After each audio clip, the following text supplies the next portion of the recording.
It is said that the dead cannot rest unless their burial rites are properly performed. But what happens when a powerful chief is laid to rest without these sacred ceremonies? In an ancient Igbo village, the very balance between the spiritual and physical worlds is shattered, and the earth itself trembles in fury. What if the earth could judge the living and the dead? When the chief's vengeful spirit rises to haunt the land, the villagers turn to Ayla, the goddess whose power is as ancient as the soil itself. But will she show mercy, or will she demand justice from those who defied her? So, sit back, because this is African Myths Unveiled.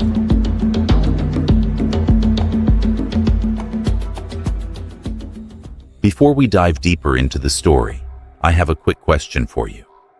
I know that many of you are tuning in from different parts of the world, all united by a love for African mythology. So, I'd love to reconnect. Drop a comment below and let me know where you're watching from. I'll be in the comment section engaging with you. And if you're enjoying the content, a like and subscription would mean the world to me. All right, let's get back to the story. In the heart of a dense forest, under the expansive skies of southeastern Nigeria, there stood a village of the Igbo people whose roots traced deep into the sacred soil. This was a place where the living and the dead were bound by invisible threads, and where the earth itself carried the weight of ancestral traditions. The villagers worshipped many gods, but none more revered than Allah, the earth goddess, also known as Ani, the mother of the land. Allah was the guardian of fertility, peace, and justice. She was the embodiment of the earth's ability to nurture, but also to destroy. She granted life through the soil's abundance, and took it away through droughts or famine. But beyond her role as a provider, Allah was the ultimate judge. She weighed the hearts of the deceased and decided their fate in the afterlife. The villagers knew well that to offend Allah was to invite disaster. The elders often spoke of her with reverence, warning that even the most powerful chiefs must adhere to her laws. Allah's judgment was absolute, and no one, no matter their status, was above it. In this particular village, there lived a chief named Udo, a man whose power stretched across the land like the roots of the oldest trees. Udo was a leader of fierce authority, respected and feared by all. His word was law, and the villagers followed his commands without question. But as time wore on, Udo grew proud, dismissing the sacred rituals that were meant to honor the gods. He was too important, too mighty to worry about ceremonies that he deemed unnecessary. When Udo fell ill, his village prepared for the inevitable. But the chief, in his arrogance, refused to let his death be tainted by the humble rites of his ancestors. He told the elders, "My power is greater than any ritual. The earth itself will bend to my will." On the day of his death, the chief's body was laid to rest in a shallow grave. There were no songs, no sacred herbs, no prayers to call upon the spirits of the ancestors. The elders, who knew better, stood in silence, watching as the rites were forgotten. The earth trembled faintly beneath them, but no one dared speak of it. Udo's words had been final. As night fell, the first strange thing happened. The winds howled louder than usual, and the villagers heard a distant, eerie wail that chilled them to the bone. It was the sound of Udo's spirit returning to his village. He was not at rest. The next day, strange occurrences began. Crops that had flourished suddenly withered. Livestock fell ill and died. Children, once full of laughter, became listless and pale. And worst of all, a dark, oppressive cloud loomed over the village, casting a shadow that no one could escape. The elders gathered in fear. They knew that these were the signs of Allah's displeasure. The chief had broken the sacred laws of burial, and now his restless spirit wandered, seeking vengeance for the wrongs committed against him. Allah's anger was upon them, and they had no choice but to seek her mercy. The village's spiritual leader, an elder named Okafor, stood before the gathered council. His voice was grave as he spoke. "The earth is angry, my brothers and sisters. The chief has violated the law. Without proper rites, his spirit will never find peace. The balance has been disturbed. It is only through the mercy of Allah that we may find deliverance." "But what can we do?" one of the elders asked. "Allah is a powerful goddess. How can we mere mortals stand before her?" Okafor's gaze was heavy as he looked into the eyes of each elder. "We must go to her. We must seek her forgiveness. But first we must offer her what she demands: justice."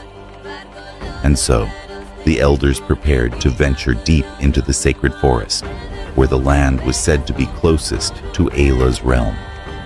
They knew the journey would not be easy. Many had spoken of the great trials that awaited those who sought the goddess's favor. The path was treacherous, fraught with dangers both physical and spiritual. But the elders had no choice. The chief's soul demanded justice, and only Allah could provide it.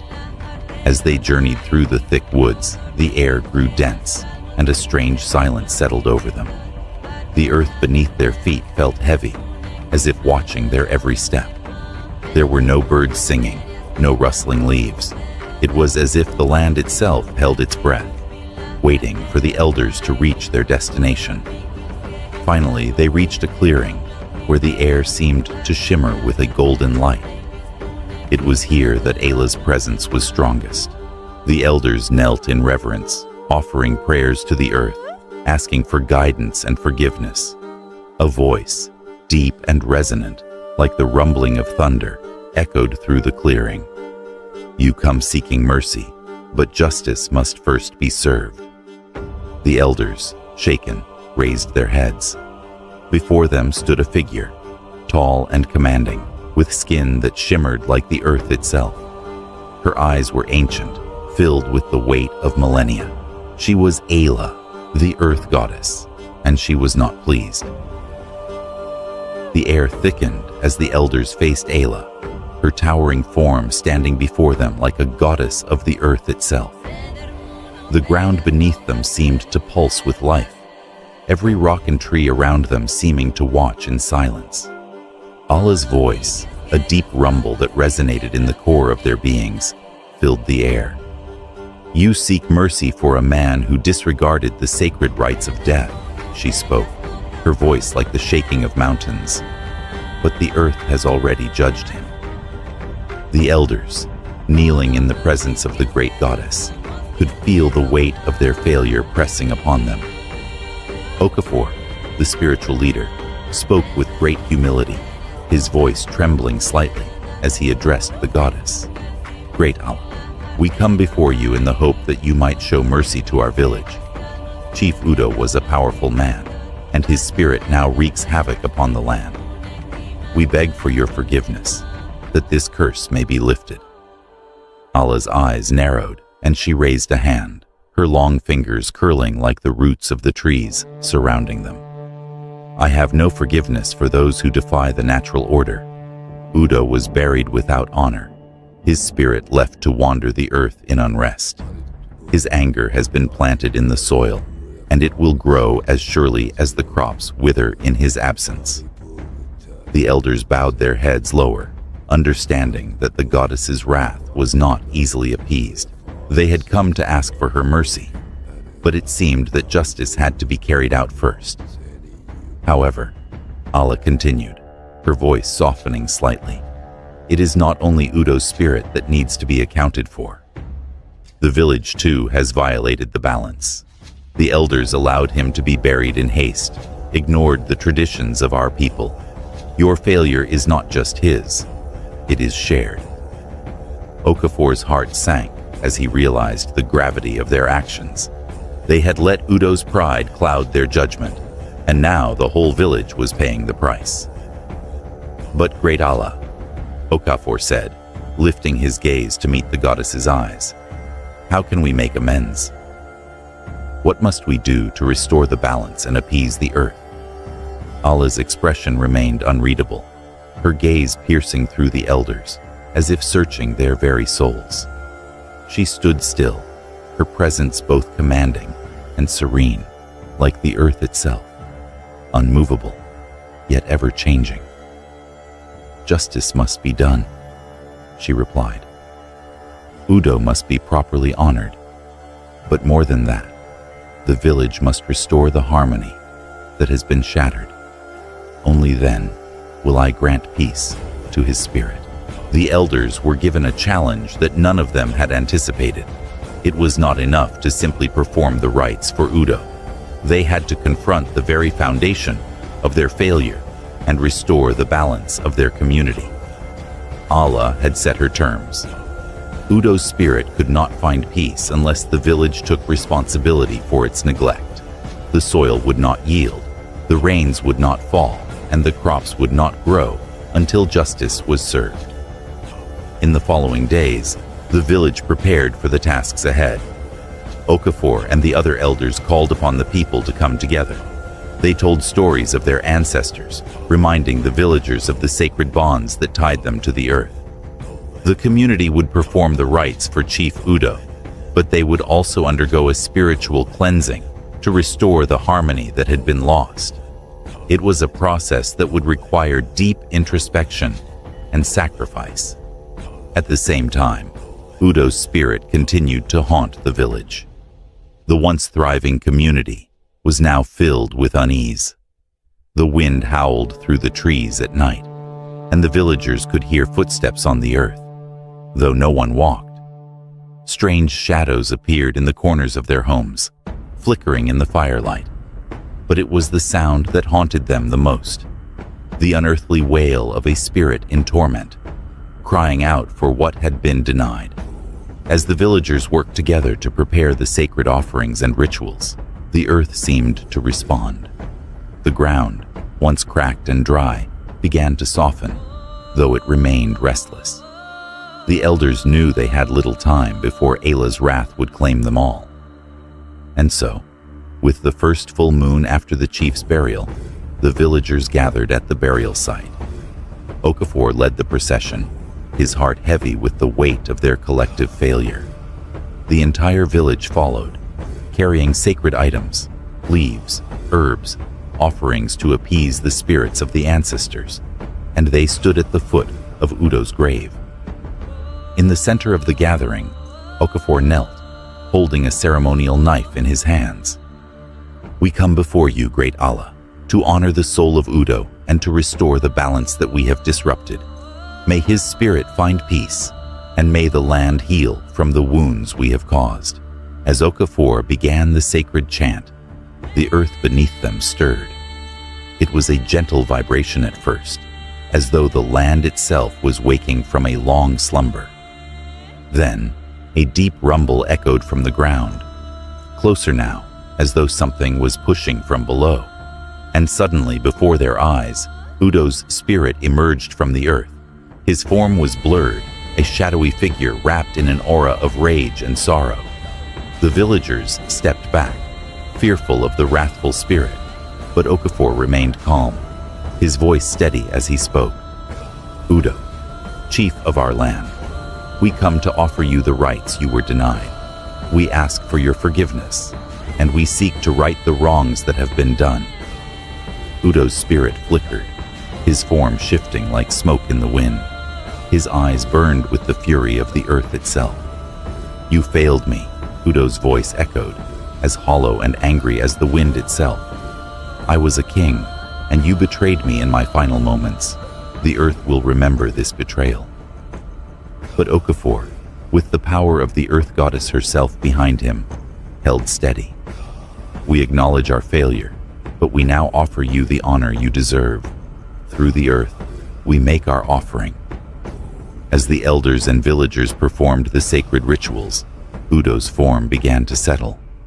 Slowly, the spirit's anger seemed to dissipate, and the earth beneath them softened once more. The spirit of Udo did not disappear immediately. The village knew that it would take time to heal, time to restore balance.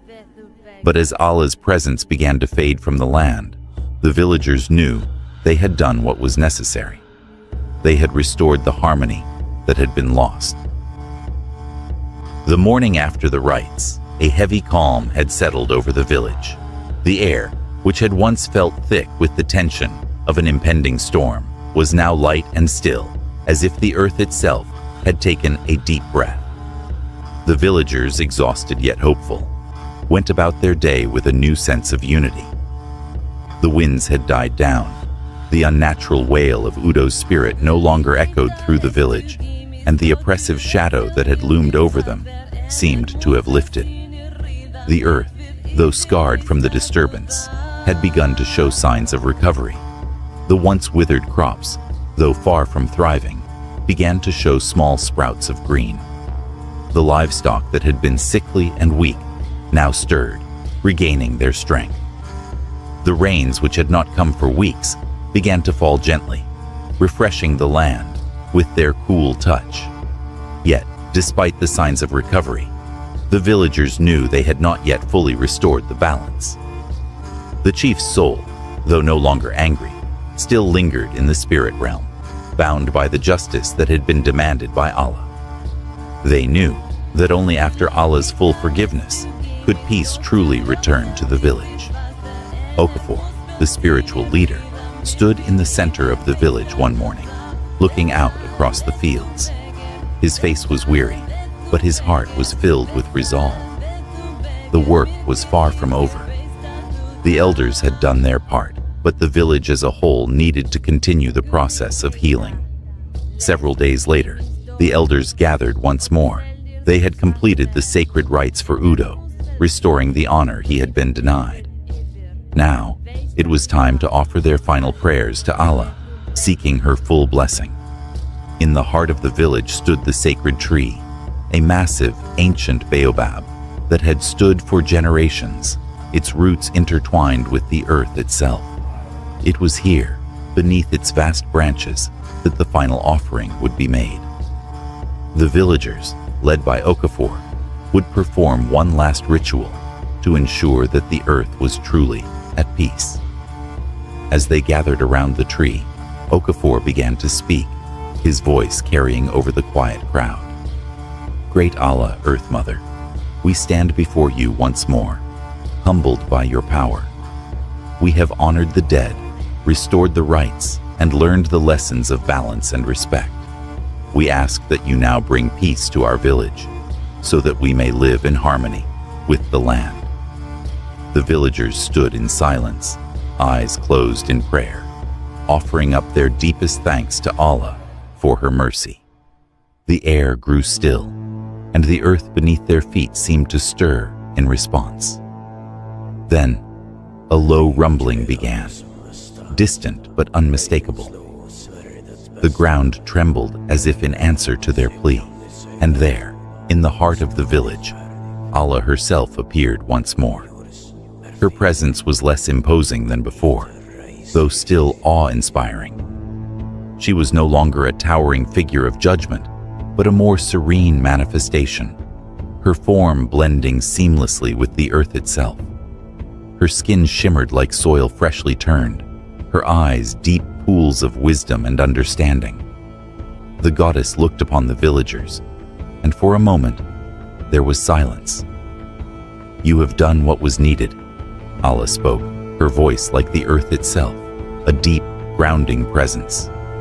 You have restored the rights, acknowledged your wrongs, and brought justice to the land.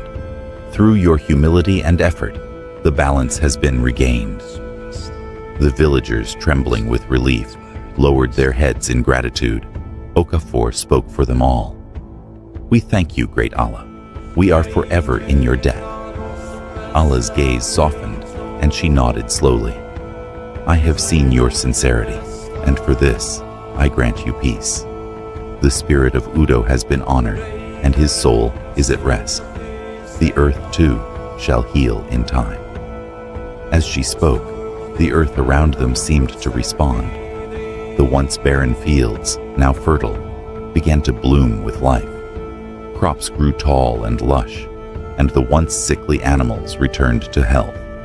The skies cleared, and the rains fell in gentle showers, bringing with them the promise of abundance. "You must remember," Ayla continued, her voice taking on a more solemn tone, "that the balance of life is delicate. The living must always honor the dead, and the dead must rest in peace. The earth is not only a provider, but a judge, and it will never forget those who have wronged it." Okafor nodded in understanding. "We will not forget. We will continue to honor the earth and our ancestors, for we know that our future depends upon it." With those final words, the goddess began to fade, her form dissolving into the very soil that she embodied. The villagers, standing together, felt the weight of her presence lift, and in its place, a sense of peace settled over them. The weeks that followed were a time of reflection for the village. They had learned the hard way the importance of respecting the earth and its rituals. They continued to honor their ancestors and the land, ensuring that the mistakes of the past would not be repeated. Chief Udo's grave was reburied with the proper rites, and his spirit was laid to rest. The villagers, though saddened by his death, knew that he had been given the honor he deserved, and that through their actions, they had restored the balance that had been broken.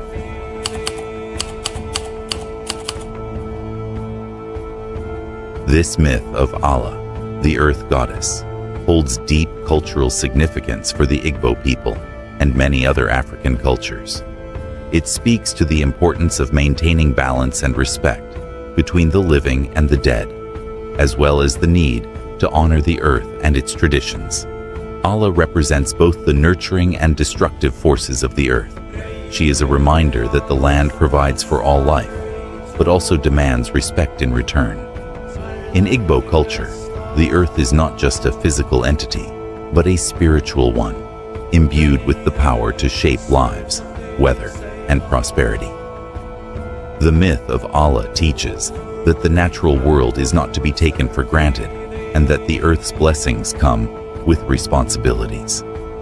The respect for ancestors and the proper performance of burial rites are central to maintaining harmony with the earth and the spirit world. Allah's role as both a goddess of fertility and a judge of the dead emphasizes the interconnectedness of life, death, and the land. Her judgment is not a matter of personal vengeance, but a natural law that must be respected. This myth highlights the idea that justice must be balanced with mercy, and that the past must be honored to ensure the future. If you found this story of Allah, the earth goddess, intriguing, don't forget to like and comment below. Which African mythology would you like me to cover next? Let me know in the comments. I'm always looking to dive deeper into the rich and diverse myths of the African continent. And if you haven't already, make sure to subscribe and hit the bell icon so you won't miss any of our future explorations into the timeless wisdom of African mythology. Stay tuned, and until next time, may the earth bless you with peace and abundance.